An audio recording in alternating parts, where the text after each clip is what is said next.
Hello நண்பா, இன்னைக்கு chess டே. அப்படி செஸ்லாம் வார்ம் அப் பண்ணிவிட்டு உள்ளே போட்டுட்டு இருக்கும்போதே ஃபஸ்ட்டு வீடியோவில் நம்ம ப்ளூப்பர் வந்தாச்சு. இவர் நம்ம மச்சான் தான். நெக்ஸ்ட்டு கொஞ்சம் ஹெவியாக செட்டு போட்டுட்டு அதை முடிச்சுட்டு நம்ம நேராக பார்பல் ப்ரெஸ் போயாச்சு.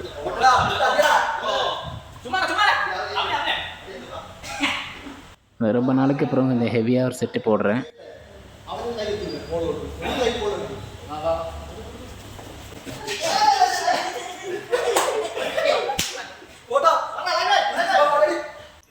எல்லாருமே பாசமான சேட்டமார்கள், அவங்க பாசத்தை காமிச்சாங்க பார்த்தீங்களா. அதை முடிச்சுட்டு அப்படியே ஆப்ஸ் ஒர்க் அவுட், பாதி ஒர்க் அவுட் ஷூட் பண்ண முடியல சில பல காரணங்கள்னால. அப்படியே ஹேங்கிங் லெக் ரைஸும் போட்டுட்டு இன்றைக்கி டே முடிச்சுக்கலாம். மறக்காமல் சப்ஸ்கிரைப் பண்ணிடுங்க நண்பா.